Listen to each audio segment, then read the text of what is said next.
ladies and gentlemen.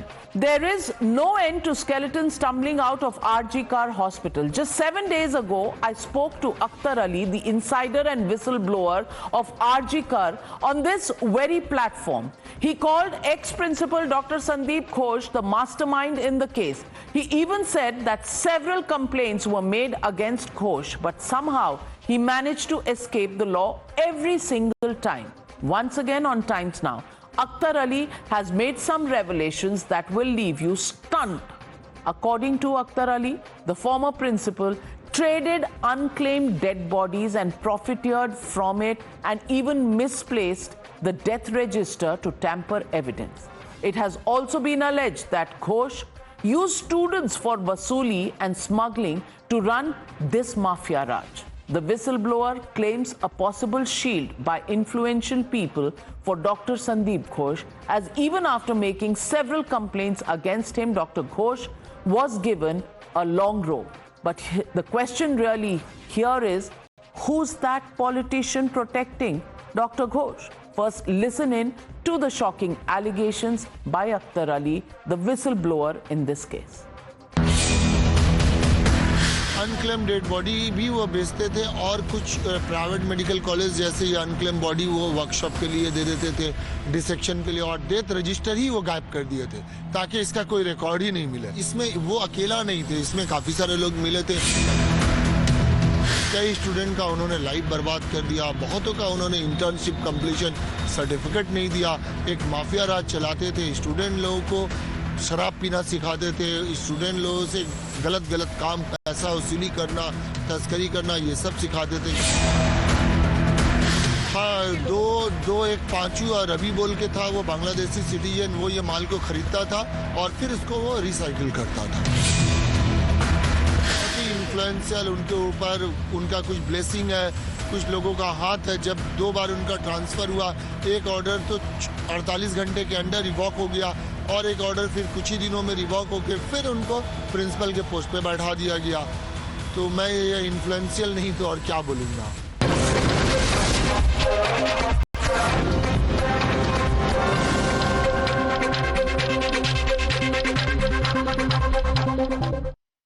Joining me on the Newshour tonight is Bikash Ranjan Bhattacharya, victim's family lawyer and member of parliament in the Rajya Sabha. And Mr. Bhattacharya, thank you very much for joining me. What are your key concerns regarding the RG Kar case, particularly about how the investigation has been conducted so far by the Bengal police before the matter was transferred to the CBI? Do you believe that more than one person was involved? You see, from the nature of injuries and as per the opinion of the forensic experts who had the occasion to study the forensic report, postmortem report, we have a strong belief that the nature of injuries which was inflicted upon the dead body was not the act of one individual. It must be a complex nature of injuries, must have been inflicted by more than one person. That's the opinion of the forensic experts, and we rely on that. Well, you've also mentioned that Chief Minister Mamata Banerjee is trying to somehow buy the loyalty of the victim's family. What's the basis of such a claim made by you? You see, this is not only in, particularly so far this case is concerned, the Chief Minister of West Bengal has set up a train.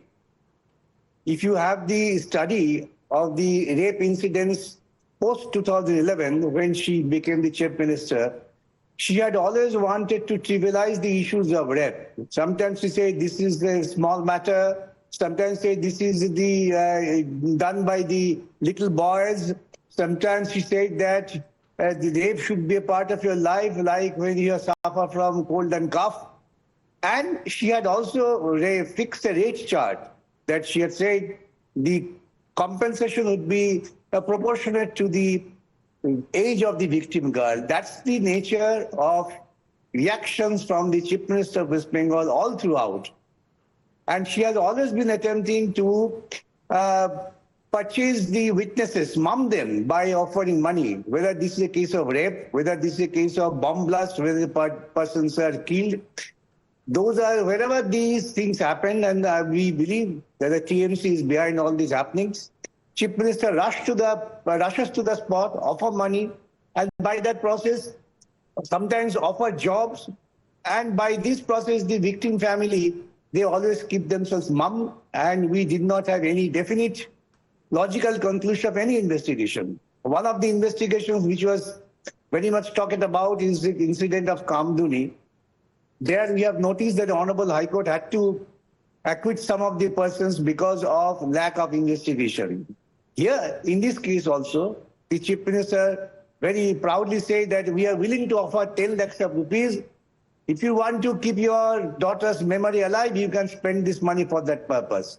This is the attitude of the Chief Minister, unfortunately, the Chief Minister of West Bengal. Therefore, all throughout the administration was made to believe that these rape issues are all trivial issues on which they don't have to give much stress upon or find out the real culprits. That is the trend set in West Bengal. Unfortunately, I say in West Bengal. So according to you, Mr. Bhattacharya, what was the sequence of events on that unfortunate night of August 9th? You see, now the investigation has been transferred to CBI. I don't want to make any comment during the interregnum period of the investigation. Now it's the CBI's duty, being the premier investigating agency of the country, to prove their expertise and find out the real culprit. This is again I say, the fundamental task of Central Bureau of Investigation. Therefore, I don't want to make any comment, or I don't want to give any lead. They have to find out. Well, Sandip Ghosh, the former principal of RG Hospital, has been questioned by the CBI consistently. Is his role limited to just not reporting the crime, or does the rot run deeper? What are your views on this and your information on this?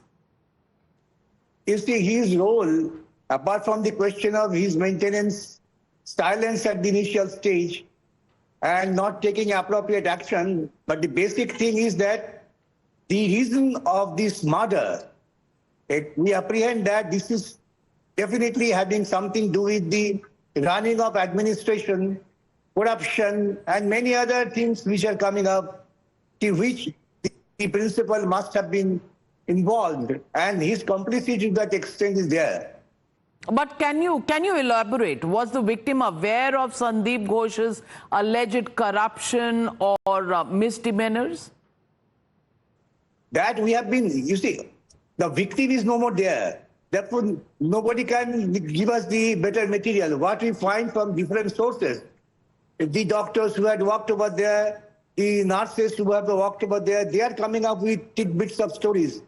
So on that we rely upon, and we want to see that the CBI really connects all the dots. According to some claims, there were nefarious activities going on in RG, including corruption pertaining to unclaimed dead bodies, among other charges. Were you aware of any of this? Are you aware of any of this? Have the parents told you any of this? How could we be aware? The parents' family or the council? The person who could have thrown light, she has been murdered. Therefore, now our colleagues and others, they are making out these issues. That's why we say it is the duty of the CBI to connect all the dots and come to a definite conclusion. We cannot say anything. We are never on the scene. We cannot also speculate. Well, there was some controversy about the cremation of the victim's body. Do you believe that it was done in haste? Were the parents present? What have they told you? You see, they initially wanted to dispose of the body in haste. That was prevented by the student and youth, SFI, DYFI, they mobilized, they prevented the early disposal of the body. Thereafter, a postmortem was conducted, and thereafter it was cremated, and that too was in haste. What was the hurry of cremation of the body? It was the duty of the police. This is not the duty of the family members to assess the whole situation. They are in grief. The police had misdirected everything, and that's why the High Court did not have any confidence in the police investigation and transferred the same to the CBI. This is the basic reason.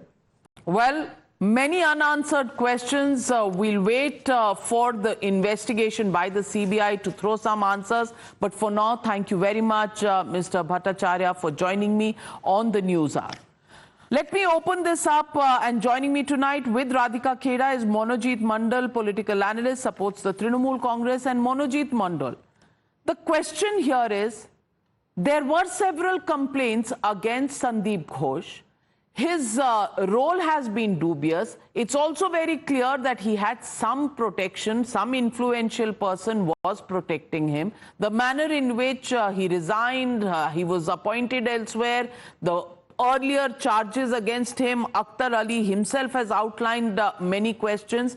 And now the lawyer of the victim's family also raising several questions. Why was the police in a hurry for the cremation? It starts from there, and then the role of Sandip Ghosh. I would like to have a privileged opportunity from your side to have questioned the lawyer in question. The person who spoke before me actually utters satanic lies. I challenge him to debate with me on any civilized show. He got away with, one-way traffic because Ranjan Bhattacharya, a very senior person, I challenge you to debate with me on any show one-to-one. I'll prove that you are uttering satanic lies from the very day one, including what you did right now. You said that you do not want to speculate about the investigation of the CBI. In the same breath, you are not just speculating, you are spreading malicious lies about the process of investigation, about how the victims' parents were being treated by the Chief Minister, about the investigation of Kolkata police, that amounts to interference into investigation, not just by a lawyer of the family, but by a public servant who is a member of parliament. I again challenge you, Mr. Vikas Ranjan Bhattacharya, probably of my father's age, in any civilized show, I'll prove you with documents and evidences that you spread satanic lies about this investigation. Well, he's the lawyer of the parents. He's the lawyer of the victims' parents, and as the lawyer of the victims' parents, he's made certain charges based on what the parents have told him. Now, for you to only contest him is not the point. The point tonight is Akhtar Ali. After all, 1 minute, Mr. Mandal. After all, the Mamta Banerjee government itself has now appointed an SIT into Akhtar Ali's charges. Akhtar Ali was also on the show last week, on my show, making the same charges. At that time, and even years before that, when he was making these charges, why was no SIT set up? Why is it set up now when there is a hue and cry? Yeah, I'll answer that question. There was, first of all, no definite complaint a year back. When the complaints came up, government of West Bengal, rightly so, formed an SIT. But if this person is anyway involved in any of the crimes, including the one that he is being grilled for, what is the CBI? So before that, nothing was formal. Radhika Kheda, Akhtar Ali last week on this show actually said all the charges which were even in a PIL in court, and everything was managed. Today, Monojit Mandal wants us to believe kuch tha hi nahi. Well, Mr. Mandal may not be aware, or he is hiding the fact from the viewers on your show, that Mr. Akhtar Ali had made formal complaints to the office of the Chief Minister, who is also the Health Minister, who is also the Home Minister, and the OSD has the copies of the same. And after he made those complaints, he got death threats and he got many up-teen threats to take back his complaint, and he was harassed continuously. And it is a matter of grave concern that a man who was on the 16th number when it came to the promotion list, and only 4 college principals had to be appointed, overnight from number 16 he reaches number 1 and he's appointed as a principal. On 31st May 2023, another person, Mr. Sandip Ghosh, was made the principal. When that man comes to take charge, his room was locked. 2 days after which Again, Sandip Ghosh was reappointed. 11th September, he is caught again on the same charges of mishandling things, of corruption, of the medical waste, selling it off, and very little medical waste used to come from that hospital. And there were other corruption charges also, like he used to charge the students for parking their scooters in the area and not give a receipt. And there were many, many more corruption charges, like he used to take money for giving in tenders, etc. Now that man is transferred to Murshidabad, then back on 9th October, not even a month, he's brought back to the same hospital. And on 2023, a committee is set, Navika ji, a committee is set for to do judge on the things that Mr. Akhtar has given, but the health secretary gives an order and the committee is cancelled.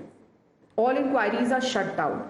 Who is the one who is ensuring all these things are done? Who is the one who is helping this man again and again? Well, who is the man who is the person who is saving this man? It is very clear that it has to be Mamata Banerjee, because how can anyone overrule everything? It has to be the most powerful person. well, questions that beg answers. Is this inquiry a hogwash, or is there more rot that will come out? Is there more to the rape and murder of the victim of RG Kar, the young trainee doctor, 31-year-old, or is there literally virtually a mafia operating in the government-owned hospital? These questions beg some answers. When will we get them? Well, we are waiting. Thank you very much for joining me on the Newshour tonight. Good night and be safe.